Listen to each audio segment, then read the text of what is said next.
Hey, in this video, I'm going to be talking to you about how to heal the masculine core. So this is something that I've been working on recently. And if you follow my channel, you'll see that a few months ago, I went through a phase where I started to make a lot of videos on masculinity. And then I kind of moved away from that and started to make videos more about spirituality and trauma and other topics.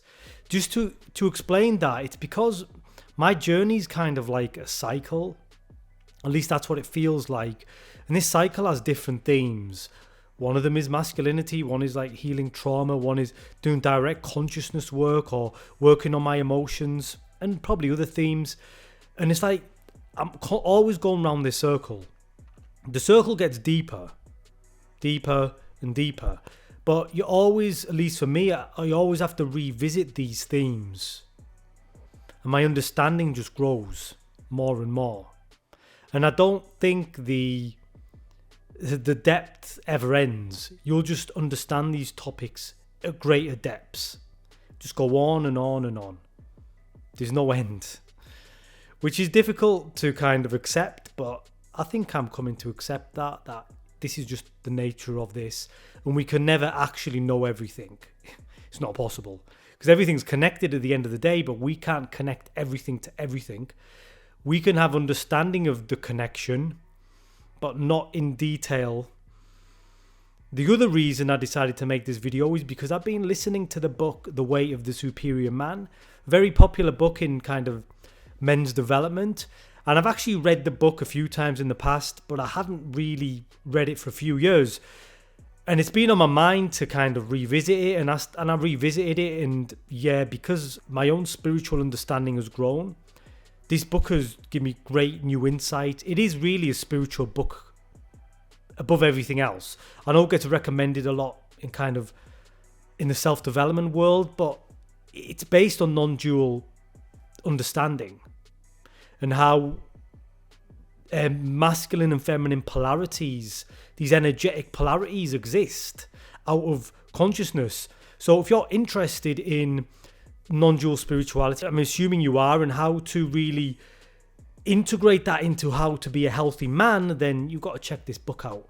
So this book gave me some insight, some understanding, and yeah, I just wanted to share these with you. So the first thing I've come to understand, and I think I knew this before but not at as deep a level, is that your masculinity needs to be validated by other masculine men,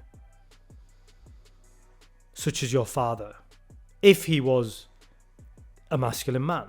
When your masculinity isn't seen, validated or accepted by other men, you grow ashamed of it. You might attach fear to it, or guilt or shame, or any of these negative emotions. Only when it's seen by someone else who has them traits and it's validated by them can you accept it yourself, right? It's like if there's something about you you're ashamed to show anyone, you want to know someone else has that, if that makes sense, before you can feel comfortable about it. This is kind of what it's like a very deep psychological level. The problem is a lot of men's masculinity doesn't get validated by other men. It doesn't get seen. And therefore, it kind of grows perverted, or it gets suppressed, or we develop a lot of negative emotions and feelings associated to it. And so this is something that you're going to have to do. You're going to have to seek out men that can help you with this. This is why there's men's groups, there's men's coaches, there's therapists. And obviously find someone who you connect with, who you think can do that for you, who can allow that part of you to be seen without shame, right? Without fear or guilt or any of the other stuff you put on there. And no one else can do this for you, unfortunately. Your mother can't do it. Your partner can't do it. If your father wasn't really well connected to his own masculinity, he can't do it. You need only certain types of people can do it. And that then, when it's seen, will help you kind of embrace it yourself. And when it isn't seen, it grows perverted. And we see this every day. Usually these kind of grow through obsessions. So if you see people, and you might see this in yourself, if you're obsessed with something, usually we know if our obsessions are kind of healthy or unhealthy. If you're obsessed with, let's say, making tons of money and just obsessed, it's probably not coming from a healthy place. If you're obsessed with just pursuing women and having as much sex as you can, then it's probably not coming from a healthy place. Or if you're obsessed with getting in great shape and you just think about like bodybuilding all the time, it's probably not coming from a healthy place.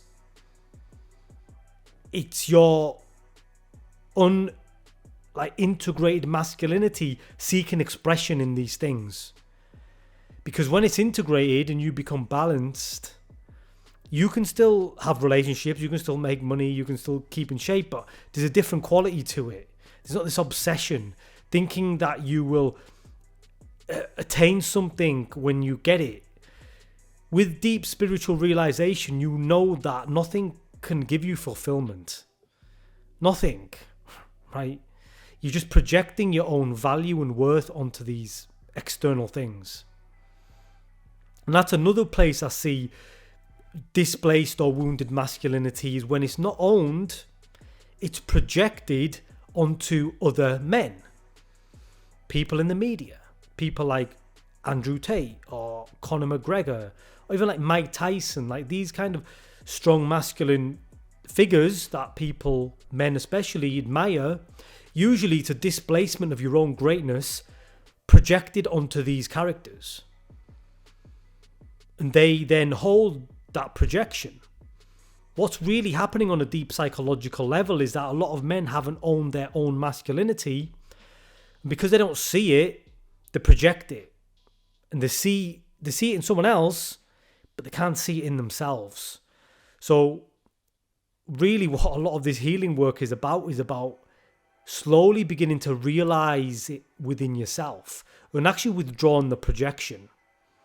But the thing is, it's within you. That's why you notice it and recognize it in someone else. You recognize it in someone else because you know it, because you have it. That makes sense. Otherwise, you wouldn't see it. That's probably why a lot of women aren't generally idolizing Mike Tyson or Conor McGregor or anyone like that, because they can't relate on that level that men can. If that makes sense. And so the second part of this video I want to bring your attention to is how men should take action. You need to be taking action from your core, right? The core, it's like your belly. That's where real masculine action should come from. Not from your thoughts, not from your mind, not from willpower. That's what most people use, right? I made a video recently called Hustle Culture is Traumatizing You. That's exactly what I'm talking about. People trying to push and hustle all the time. That's not grounded action. That's willpower. Grounded action has to come from your core. So by healing your masculinity, by being seen by other men, and then connecting to your own body, and actually physically feeling like you're taking action from your core, right? That's where your power is. If you know anything about martial arts or like Chinese medicine, they call this the Dan Tian. It's where our life force sits. It's where empowered action comes from. Fighters, martial artists. I have never studied martial arts, but I'm pretty sure that they're taught that that's where the power comes from. The life force originates from there. That's where all inspired action should come from. This like lower part, like of your belly, even your solar plexus, this all of this region. Empowered action.